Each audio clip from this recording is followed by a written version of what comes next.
अस्सलाम वालेकुम स्टूडेंट्स। मेरे आप सब ठीक होंगे इंशाल्लाह। आज हम केमिस्ट्री स्टार्ट करेंगे और मैं आपका केमिस्ट्री का टीचर हूँ, Khizar Zia. I have done my bachelor's from Superior University in chemistry. तो हम लोग हमारा केमिस्ट्री स्टार्ट करते हैं। केमिस्ट्री स्टार्ट करने से पहले मैं कुछ बातें ये करना चाहूँगा कि हम इंशाल्लाह जो हमारा ये सारा सिलेबस है फर्स्ट ईयर का, जो कि बिल्कुल नया सिलेबस इस दफ़ा एजुकेशन डिपार्टमेंट ने लॉन्च किया है, वो इंशाल्लाह हम 7 मंथ्स में इसको कंप्लीट कर लेंगे और फिर हमारा जो है रेगुलर टेस्ट सेशन स्टार्ट हो जाएगा।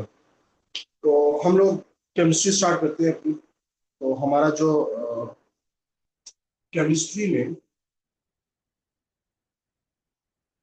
फर्स्ट चैप्टर है, this is about periodic table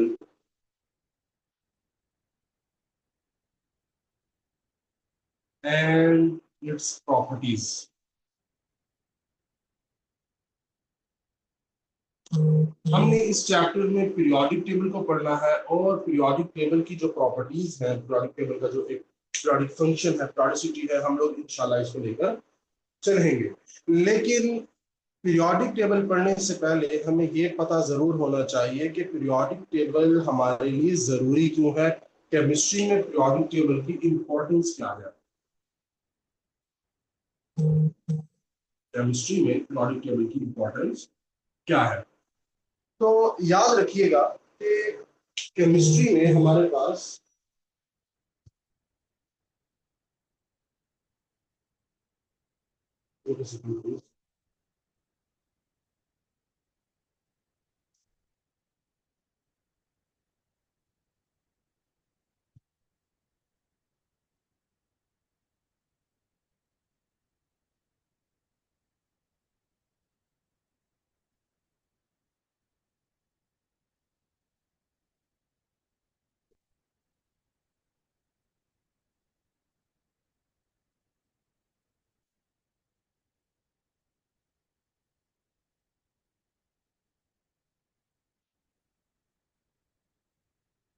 अच्छा, पीरियोडिक टेबल पढ़ने से पहले हमें ये पता होना चाहिए कि पीरियोडिक टेबल की केमिस्ट्री में इंपॉर्टेंस क्या है।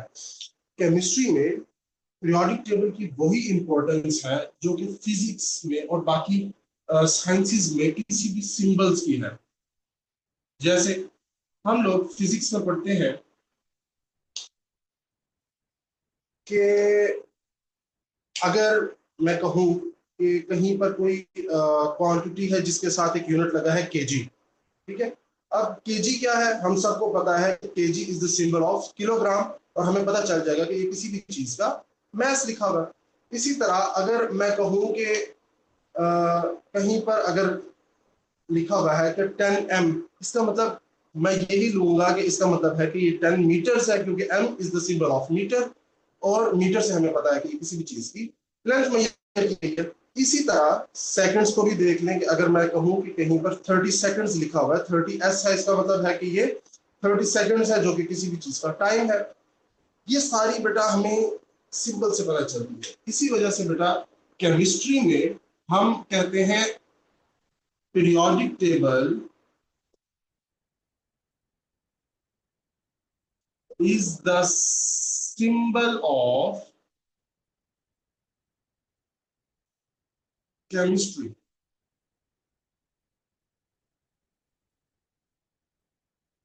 केमिस्ट्री का सिंबल हम कहते हैं पीरियोडिक टेबल को।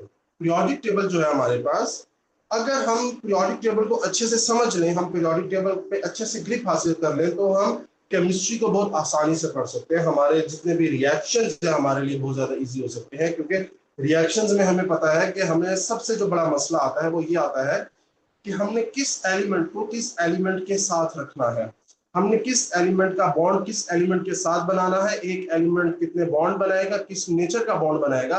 वो सारी चीजें भी आपको कौन बता रहा है? आपका पीरियोडिक टेबल, ठीक है। तो इसीलिए पीरियोडिक टेबल पर अच्छी ग्रिप होना बहुत ज्यादा लाजमी है। तो पीरियोडिक टेबल हमने देखा हुआ है अपनी बुक्स में, पुरानी बुक्स में भी हमने पीरियोडिक टेबल देखा है। लेकिन ये बात हम जानते हैं कि पीरियोडिक टेबल आज जिस शक्ल में है, ये पीरियोडिक टेबल स्टार्ट में ऐसा नहीं था। पीरियोडिक टेबल को इस शक्ल में आते हुए, इस शेप में आते हुए बहुत टाइम लगा, बल्कि सेंचुरीज लग गए। ठीक है, तो स्टार्ट करते हैं हम बैकग्राउंड से। Background of periodic table. अच्छा, अभी तो हम ये जानते हैं कि हमारा जो आज का पीरियोडिक टेबल है ये 118 एलिमेंट्स पर मुश्तमिल है। इसके अंदर 118 एलिमेंट्स रखे गए हैं। लेकिन जब स्टार्ट आता है कि एलिमेंट्स को हम लोगों ने जानना शुरू किया, ये बात है बेटा 1700 की, 1700 एडी के आसपास की बात है, जब सिर्फ 12 एलिमेंट्स डिस्कवर किए गए। तब सिर्फ 12 एलिमेंट्स डिस्कवर हुए थे, जिसमें हमारे पास गोल्ड था, कॉपर था, आयरन था, इसी तरह सिल्वर था, आर्सेनिक था, सल्फर था। ये हमारे पास 12 एलिमेंट्स पाए गए थे। और अगर हम गौर करें तो इसमें भी ज्यादातर एटम्स जो, ज्यादातर एलिमेंट जो है वो मेटल्स है। और 18th सेंचुरी के एंड पर एक साइंटिस्ट आए जिसका नाम एंटोनी लेवॉइजियर था। एंटोनी लेवॉइजियर। एंटोनी लिवॉइजियर ने जो उस टाइम तक एलिमेंट्स डिस्कवर हुए थे उनको मेटल्स और नॉन मेटल्स में डिफरेंशिएट किया। Sorry, metals and non metals में डिफरेंशिएट किया कि ये वाले एलिमेंट्स जो है ये हमारे पास मेटल्स हैं और ये एलिमेंट्स हमारे पास नॉन मेटल्स हैं। फिर हमारे पास जो पहला एक पीरियोडिक टेबल बनाया, जो जिसकी पीरियोडिक टेबल कुछ शेप थी, वो हमें दिया 1829 में डॉबरिनियर में। 1829 यानी अब 19th सेंचुरी स्टार्ट हो चुकी है, जिसमें हमें डॉबरिनियर ने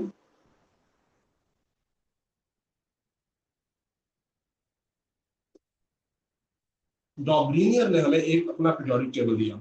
और उसके पीरियोडिक टेबल में हमने ट्राइएड्स देखे। उसने हमें ट्राइएड्स का कॉन्सेप्ट दिया। अच्छा, डॉबरिनियर का पीरियोडिक टेबल भी मैं आपको दिखाता हूं, लेकिन उससे पहले जो है आप ट्राइएड्स समझ लें कि ट्राइएड्स क्या थे। ट्राइएड्स ये थे कि उसकी पीरियोडिक टेबल में कुछ जगह पर ऐसे एलिमेंट्स के ग्रुप्स थे, तीन तीन के ग्रुप्स थे। लेट्स सपोज ये तीन एलिमेंट्स है, ठीक है। उसने कहा कि इसमें जो हमारे पास एक्सट्रीम वाले दो एलिमेंट्स है, जो एक्सट्रीम वाले दो एलिमेंट्स है, इनके अगर हम एटॉमिक मैसेज, जिनको उस टाइम पर एटॉमिक वेट्स कहा गया था, तो मैं अभी उनके लिए एटॉमिक वेट का वर्ड यूज करूंगा। तो उसने कहा कि एटॉमिक वेट, एक्सट्रीम्स का जो एटॉमिक वेट है, अगर हम इनका एवरेज ले, इसके एटॉमिक वेट्स का एवरेज ले, तो वो तकरीबन बराबर आएगा, रफली equal to the centre atom, the centre element. ठीक है। इसकी एग्जांपल एक जो है लिथियम, सोडियम एंड पोटासियम की है। लिथियम का जो एटॉमिक वेट है तकरीबन 6.9 है, जिसको हम 7 कह देते हैं। और पोटासियम का जो है वो 39 है, 39.1 है, टू बी वेरी एक्यूरेट। तो अगर इनका एवरेज लिया जाए तो वो आता है 23। और अगर हम पीरियोडिक टेबल में देखें तो सोडियम का जो एटॉमिक वेट है या एटॉमिक मास जो है वो क्या है, तकरीबन 23 है, 22 पॉइंट समथिंग है। ठीक है, 22.9।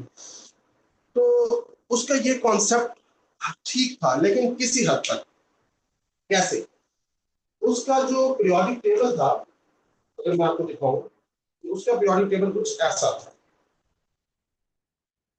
अगर आपको नजर आ रहा हो तो ये पीरियोडिक टेबल उसका था।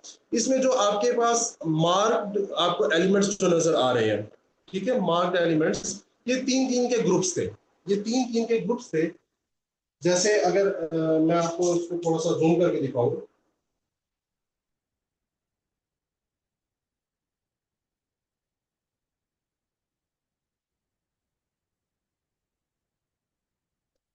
तो ये उसके जो एलिमेंट्स हैं, ये तीन तीन एलिमेंट्स के ग्रुप थे। जैसे यहां पर आपको नजर आ रहा होगा लिथियम, सोडियम, पोटासियम है, यहाँ पर कैल्शियम है, स्ट्रोंशियम है, बेरियम है। अब ये एलिमेंट्स जो हैं, ये हमें ट्राइएड्स शो करते थे कि हम ये एलिमेंट्स जो है इनके जो सेंटर एटम है इनका एटॉमिक मास जो है वो एवरेज होता था बाकी दोनों एटॉमिक मास से, ठीक है। लेकिन ये कॉन्सेप्ट जो है उसके सिर्फ कुछ एलिमेंट्स पर लागू होता है। इनके हर उसका जो तमाम एलिमेंट्स है या उसके पूरे पीरियोडिक टेबल में ये कॉन्सेप्ट जो है वो नहीं रेगुलर बैठता था। इस वजह से उसका ये कॉन्सेप्ट जो है बहुत ज्यादा अप्रिशिएट नहीं किया गया। लेकिन उसके बाद एक साइंटिस्ट आए जिनका नाम था न्यूलैंड, जॉन न्यूलैंड। 1864 में जॉन न्यूलैंड ने हमें अपना एक पीरियोडिक टेबल दिया। सॉरी,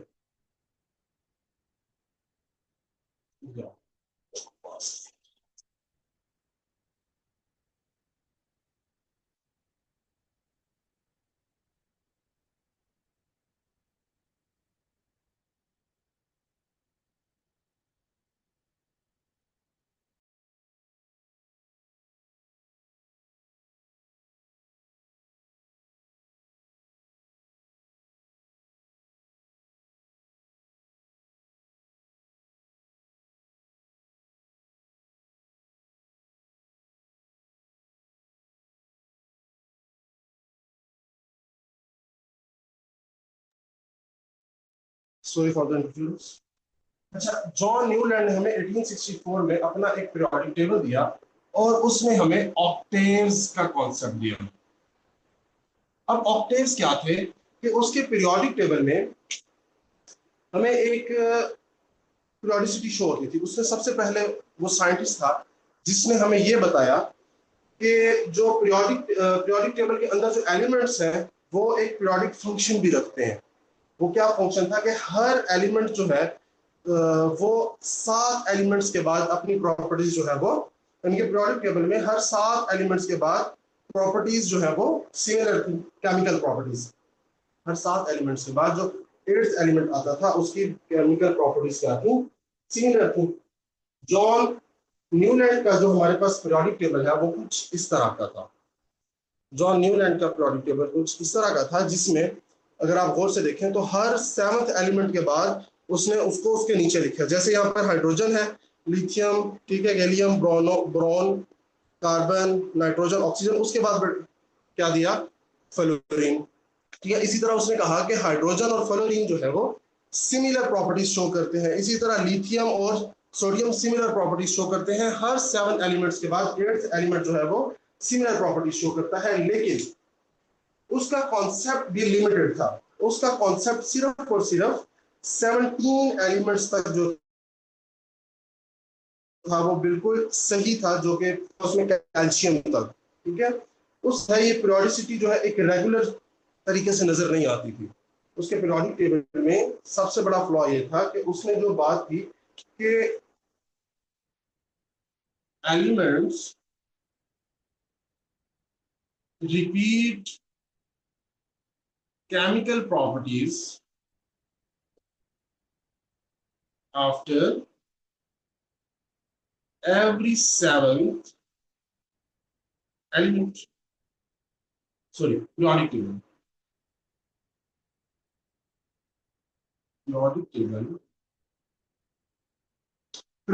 में केमिकल प्रॉपर्टीज जो थी वो हर 7th एलिमेंट के बाद एक हमें आप ये कह लें कि रिपीटेशन शो करती थी अपनी प्रॉपर्टीज में, ठीक है। लेकिन इसका भी सबसे बड़ा फ्लॉ ये था कि ये हमें सिर्फ 17 एलिमेंट तक उसकी ये बात ठीक थी। उसके बाद के जितने भी एलिमेंट्स थे ये तमाम बातें जो है उसके लिए सही नहीं बैठती थी। अच्छा, न्यूलैंड ने उस टाइम तक 62 एलिमेंट्स डिस्कवर, यानी उस टाइम तक 62 एलिमेंट्स टोटल डिस्कवर हुए थे। तो ये जो उसका पीरियोडिक टेबल था ये 62 एलिमेंट्स का बना हुआ था जिसमें octet, sorry,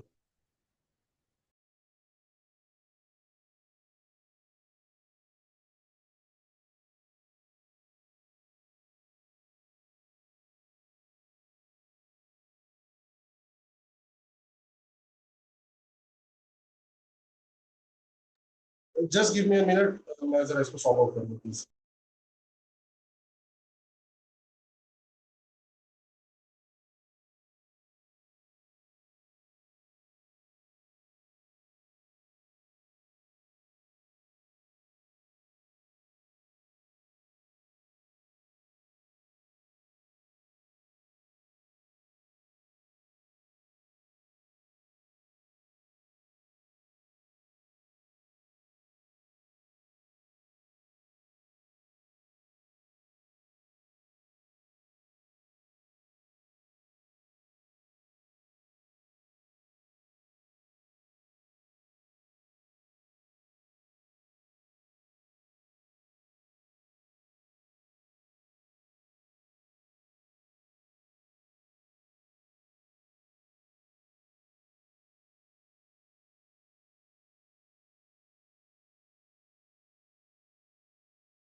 sorry for this disturbance.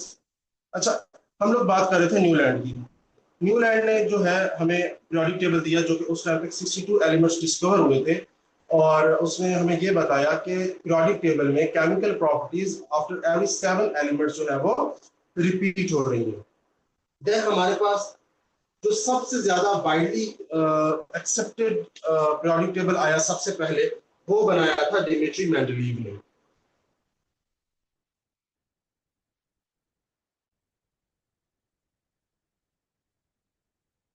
Dmitry Mendeleev Dmitry Mendeleev ने 1869 में, यानी कि न्यूलैंड के 5 साल के बाद अपना टेबल बनाया, जो कि उस टाइम तक 63 एलिमेंट्स डिस्कवर हुए थे। उन 63 एलिमेंट्स का पीरियोडिक टेबल बनाया।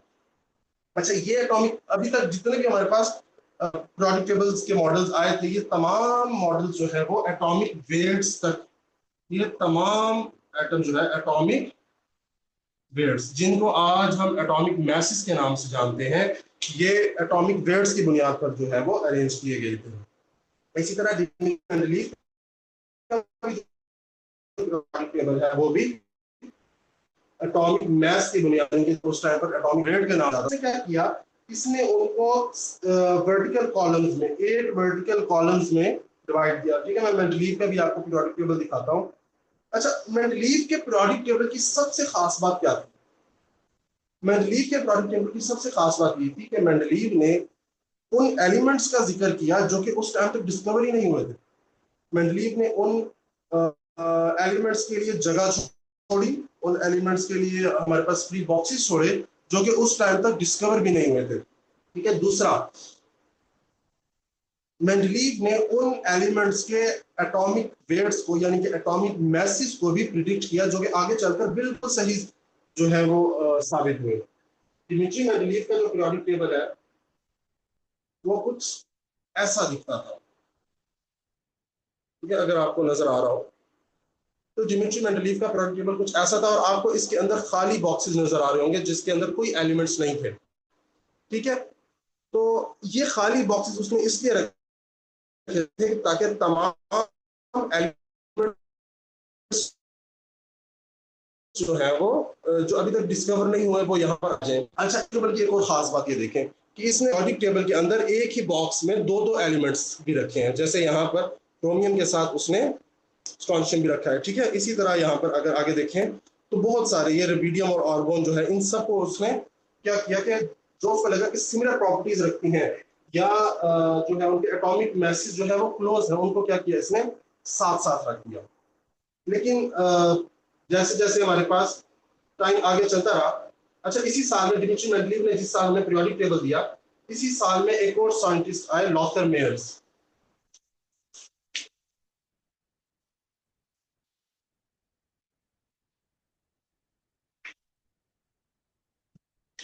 1869 में ही साइंटिस्ट आए, लॉथर मेयर्स। लॉथर मेयर्स ने क्या किया, इसने एलिमेंट्स के जो एटॉमिक वेट्स थे और उनके एलिमेंट्स का जो वॉल्यूम था, एटॉमिक वेट्स यानी कि एटॉमिक मैसेज और वॉल्यूम के दरमियान ग्राफ्स बनाए। एटॉमिक मैसेज और वॉल्यूम के दरमियान ग्राफ्स बनाए और उसने हमें कर्व्स शो की कि अच्छा उसकी कर्व्स हमें क्या बताती थी, उसकी कर्व्स हमें पीरियोडिसिटी के बारे में बताती थी, हमें पीरियोडिक फंक्शन के बारे में बताती थी कि किस तरह जो है एक एलिमेंट का एटॉमिक वेट बढ़ रहा है, किस जो है लेवल से बढ़ रहा है, ठीक है, कितने के बाद जो है एक पॉइंट पड़ता है या कितने जो है कितना हमारे पास एटॉमिक मास जो है वो बढ़ रहा है। तो उसने हमें ग्राफ्स दिए, ठीक है, इसके दरमियान एटॉमिक मैसेज के दरमियान एलिमेंट्स के, जो कि हमें पीरियोडिसिटी बताते थे। ये ग्राफ्स हमें क्या दिए थे, गिव ग्राफ्स। ये ग्राफ्स क्या शो करवाते थे हमें, periodicity.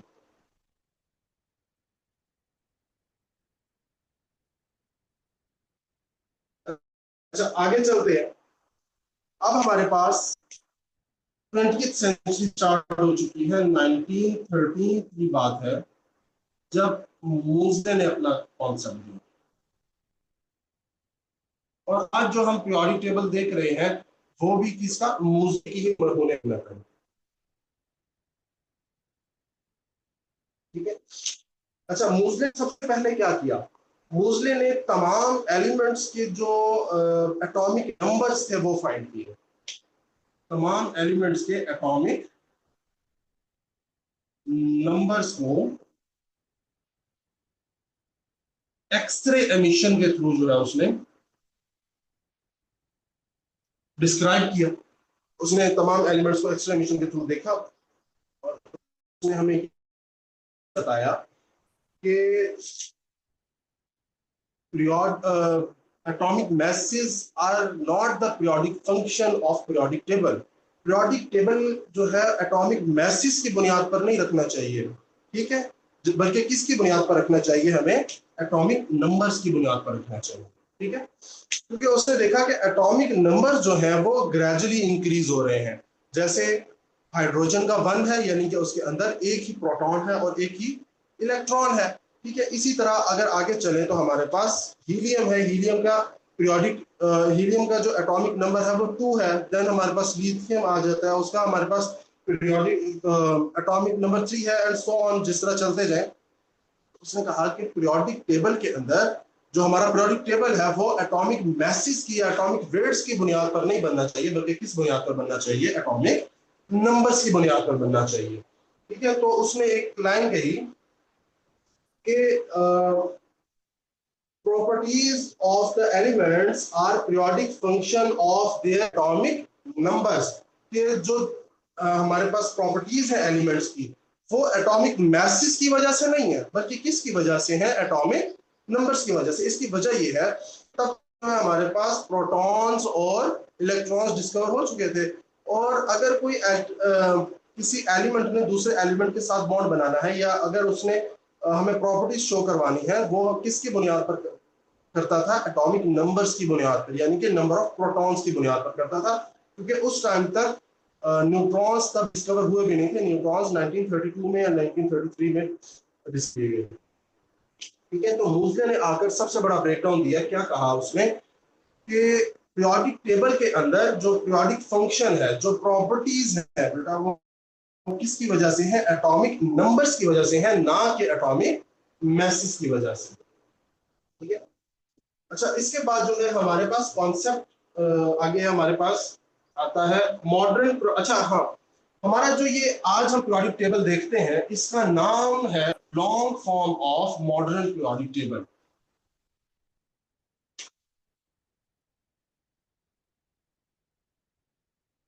Long form of modern periodic table. अच्छा आज के दौर में या जब से मूसले ने पीरियोडिक टेबल बनाया तब से आज तक कम से कम 70 पीरियोडिक टेबल्स बनाए गए, जो कि मूसले की ही कॉन्सेप्ट था, कम से कम 70। और जो पीरियोडिक टेबल आज हम देखते हैं उसको हम कहते हैं long form of modern periodic table. अच्छा, हमारा जो पीरियोडिक टेबल है इसके अंदर टोटल 118 एलिमेंट्स हैं। 118 एलिमेंट्स हैं और हर एलिमेंट के पास अपना एक अलग, आप ये कह लें कि उसके पास अपनी एक अलग जगह है जो कि बिल्कुल उसी के लिए है। ठीक है, जैसे हम लोगों ने देखा था कि मेंडलीव के पीरियोडिक टेबल में या न्यूलैंड के पीरियोडिक टेबल में हम लोगों ने देखा कि उनके उसमें एलिमेंट्स एक ही बॉक्स में दो दो एलिमेंट्स भी रखे गए थे। ठीक है, लेकिन यहां पर क्या था कि हर एलिमेंट के पास उसकी अपनी एक पोजीशन है। हर एलिमेंट के पास उसकी अपनी एक ही पोजीशन है। ठीक है, अच्छा, टोटल 118 एलिमेंट्स हैं जो कि किस उसमें है, असेंडिंग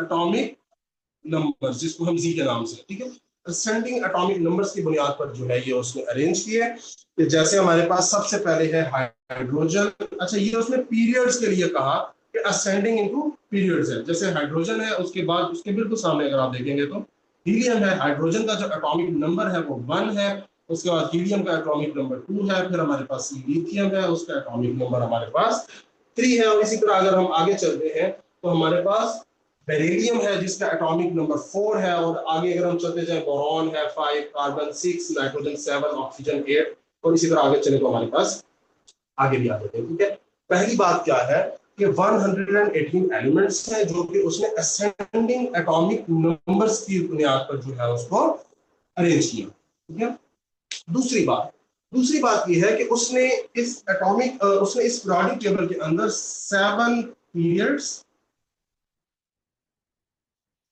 और 18 ग्रुप्स रखे।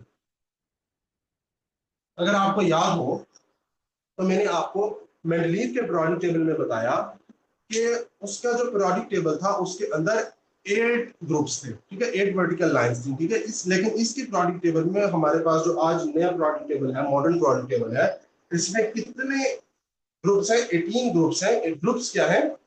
वर्टिकल लाइंस जो अप टू डाउन आ रही है। ठीक है, वर्टिकल लाइंस 18 लाइंस हमारे पास, जिनको हम क्या कहते हैं? ग्रुप्स कहते हैं। और हमारे पास टोटल 7 हॉरिजॉन्टल लाइंस हैं जिनको हम क्या कहते हैं? पीरियड्स कहते हैं। ठीक है, अब पीरियड्स के अंदर जो है असेंडिंग एटॉमिक नंबर्स की बुनियाद पर उनको अरेंज किया गया। आगे चलकर हम जरा ये इसको देखते भी हैं। ठीक है, देन हमारे पास बात आती है कि हाँ जी, अब एक ही ग्रुप अगर है तो एक ग्रुप के अंदर, अगर मैं इसको थोड़ा सा आपको तो एक ग्रुप के अंदर हमारे पास एलिमेंट्स की जो केमिकल प्रॉपर्टीज है वो सिमिलर होंगी। एक ग्रुप के अंदर केमिकल प्रॉपर्टीज हमारे पास क्या होंगी? सिमिलर होंगी और रिपीटिंग होंगी। जैसे अगर मैं फर्स्ट ग्रुप की बात करता हूं जिसमें हमारे पास आता है hydrogen, lithium, potassium, helium, sorry, sodium, potassium, helium, francium. अच्छा, अगर हम इन एलिमेंट्स को देखते हैं तो इन एलिमेंट्स की केमिकल प्रॉपर्टीज सिमिलर है। कैसे? कि जब भी इलेक्ट्रॉन लूज करने की बात आएगी तो तमाम एलिमेंट्स एक इलेक्ट्रॉन लूज करेंगे। जब इलेक्ट्रॉन लूज करने की बात आएगी तो ये तमाम एलिमेंट जो है वो एक एक इलेक्ट्रॉन लूज करेंगे, और ये तमाम एलिमेंट जो है कभी भी इलेक्ट्रॉन गेन करके माइनस नहीं होंगे। ठीक है, कुछ कंडीशन जो हमारे पास हाइड्रोजन हो जाता है लेकिन वो बहुत ही रेयर कंडीशंस है। ठीक है, लेकिन अगर आमतौर पर जनरली बात की जाए तो तमाम एलिमेंट जो है वो एक इलेक्ट्रॉन लूज करते हैं और क्या हो जाते हैं? पॉजिटिव आयन में कन्वर्ट हो जाते हैं। ठीक है, दूसरी बात, अगर मैं यहाँ पर हाइड्रोजन को निकालता हूँ तो बाकी सब का जो, अगर आप रिएक्शंस देखेंगे, वाटर के साथ बहुत ज्यादा एग्रेसिवली रिएक्ट करते हैं। ठीक है, अगर आप लोगों ने कभी देखा हो वीडियोस के अंदर, तो अगर हम सोडियम को या लिथियम को या पोटेशियम को अगर वाटर के अंदर डालते हैं तो ये बहुत ज्यादा एग्रेसिवली रिएक्ट करता है और एक ब्लास्ट होता है। ठीक है, तो इसी तरह हमारे पास केमिकल प्रॉपर्टीज आगे अगर चलते जाए तो हमारे पास सेकंड ग्रुप में जितने भी एलिमेंट्स आ जाते हैं, जिसमें बेरिलियम है, मैग्नीशियम एक्सेट्रा है, ये सब क्या करेंगे? जब इनको इलेक्ट्रॉन्स लूज करने होंगे तो ये अपने 2 इलेक्ट्रॉन्स लूज कर देंगे। ठीक है, तो ये जो है तमाम एलिमेंट्स, तमाम ग्रुप्स के अंदर जो इनकी एक सिमिलैरिटी आती है केमिकल प्रॉपर्टीज में। इसी तरह अगर आपको एग्जांपल दूं तो हमारा जो लास्ट नोबल गैसेस का ग्रुप है, ठीक है, नोबल गैसेस के ग्रुप के अंदर जैसे हीलियम है, नियॉन है, आर्गन है, ये सारे कभी भी इलेक्ट्रॉन ना लूज करेंगे ना गेन करेंगे। दीज आर नोबल गैसेस, ये कभी भी रिएक्ट नहीं करेंगे। तो ये सब भी उसके एक ग्रुप के अंदर है, ये उसकी एक केमिकल प्रॉपर्टी है, ठीक है। तो एक ग्रुप के अंदर तमाम एलिमेंट्स की एटॉम केमिकल प्रॉपर्टीज जो होंगी वो सिमिलर होंगी, और जैसे जैसे वो हमारे पास पीरियड्स में बढ़ते जाएंगे, जैसे लिथियम से आगे अगर हम चले तो बेरिलियम है, और इस तरह आगे जितने भी एलिमेंट्स आते हैं, ये तमाम एलिमेंट्स अपनी प्रॉपर्टीज को ग्रेजुअली चेंज करते जाएंगे, ठीक है। जैसे ये एक इलेक्ट्रॉन लूज करता था, इससे आगे जो बेरिलियम है ये 2 इलेक्ट्रॉन लूज कर रहा है, और इस तरह आगे चलते जाए तो हमारे पास इसकी प्रॉपर्टीज जो है वो ग्रेजुअली चेंज होती है, ठीक है। फिर हमारे पास जो कॉन्सेप्ट है आगे, उसके बाद जो हमारे पास दिया गया है वो metals, non metals and metalloids है।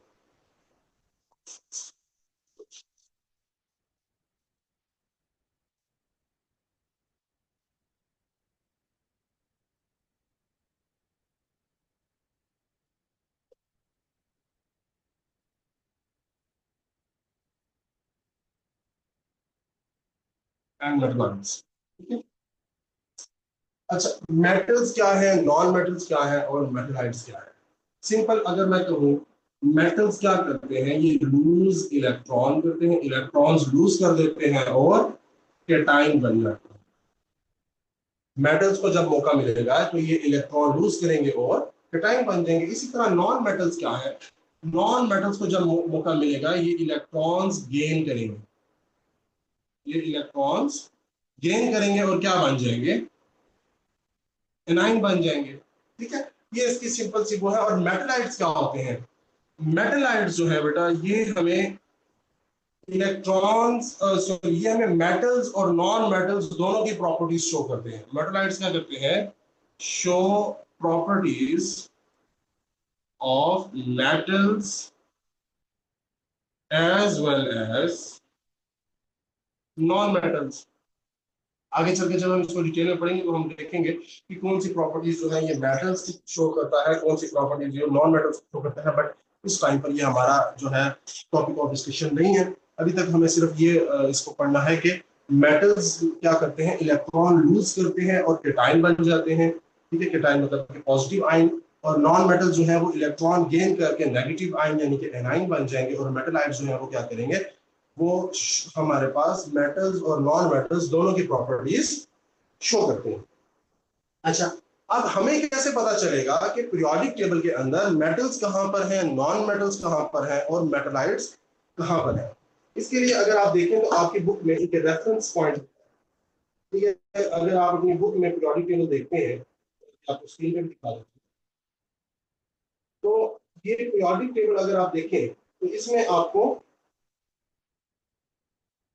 स्टेयर स्टेप नजर आएगा, जैसे कि सीढ़ियां उतर रही होती हैं। अगर आप यहाँ पर ये ग्रे देखें, यहाँ पर ग्रे में देखें अगर आपको नजर आ रहा हो, तो यहाँ बोरॉन से शुरू हो रहा है, then silicon, germanium, arsenic, antimony है, फिर हमारे पास टेलीरियम है, एंड देन पोलोनियम है। यहाँ से अगर आप लोग देखते हैं, ये बोरॉन से हमारे पास शुरू हो रहा है और यहाँ पोलोनियम तक चल रहा है, ठीक है। ये ऐसे है जैसे कि जिगजैग लाइंस हैं, या ये हमारे पास बिल्कुल सीढ़ियों की तरह के स्टेयर स्टेप स्ट्रक्चर है, ठीक है। इससे अगर आप चलते जाएं, अच्छा ये सारे जो है ये मेटलॉइड्स हैं। ये जो रेफरेंस पॉइंट है boron, silicon, germanium, arsenic, antimony और ये जितने पोलोनियम तक है, ये स्टेयर स्टेप हमें क्या बताते हैं, मेटलॉइड्स के बारे में बताते हैं। ये सारे हमें मेटलॉइड्स के बारे में बताएंगे। अब इनसे अगर हम लेफ्ट साइड पर जाए, लेफ्ट साइड पर इसके जितने भी एलिमेंट्स हैं, ये तमाम एलिमेंट्स मेटल्स हैं, यानी कि ये इलेक्ट्रॉन लूज करेंगे और क्या बना देंगे, पॉजिटिव आयन। यहां से हमारे पास जितने भी ये हमारे सारे एलिमेंट जो है वो क्या है, मेटल्स हैं। और उसके राइट साइड पर जितने भी एलिमेंट्स हैं वो नॉन मेटल्स हैं, जैसे कि हमारे पास कार्बन है, नाइट्रोजन, ऑक्सीजन है, फॉस्फोरस है, ये सारे हमारे पास क्या है, नॉन मेटल्स हैं। राइट साइड पर देखेंगे तो हमारे पास नॉन मेटल्स है, उसके लेफ्ट साइड पर देखेंगे मेटलाइट्स के तो हमारे पास वो क्या है, मेटल्स है। इसमें सिर्फ और सिर्फ एक्सेप्शन आती है हाइड्रोजन की, क्योंकि हाइड्रोजन जो है वो हमें मेटल्स की सिर्फ एक ही प्रॉपर्टी शो करता है कि वो क्या इलेक्ट्रॉन लूज करता है, इसके अलावा ये मेटल्स की कोई और प्रॉपर्टी शो नहीं करता। चलिए आज के लिए इतना ही था। अगर कोई क्वेश्चन है तो प्लीज मुझसे आप लोग इनबॉक्स में पूछ सकते हैं।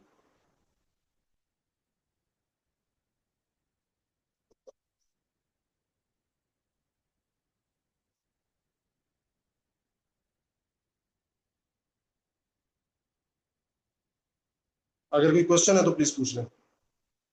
अगर कोई कॉन्सेप्ट आपको समझ में नहीं आया।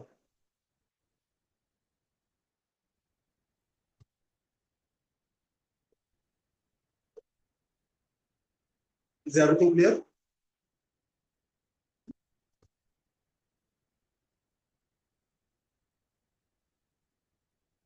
चलिए ठीक है। थैंक यू सो मच आज के लेक्चर के लिए। इसको आप अच्छे से तैयार करें और कोशिश करें कि साथ साथ आप अपने नोट्स बनाएं ताकि आपको आगे चलकर मुश्किल ना हो। हमारा जो फर्स्ट ईयर का हमारा जो सिलेबस है वो थोड़ा सा मैट्रिक से ज़्यादा होता है और हमें मैट्रिक से थोड़ी सी ज़्यादा मेहनत मांगता है। इस वजह से अगर इसको साथ साथ लेकर चलेंगे तो आगे चलकर इंशाल्लाह परेशानी नहीं होगी। आई होप कि आपको समझ आ गया होगा। अगर कोई भी आपको इशू हो तो आप लोग गूगल क्लासरूम में आप पूछ सकते हैं। मैं गूगल क्लासरूम में क्विज भी इससे रिलेटेड कुछ 10 एमसीक्यूज इसमें डाल दूंगा, तो प्लीज आप लोग उसको भी अटेम्प्ट कर लीजिएगा। Thank you so much.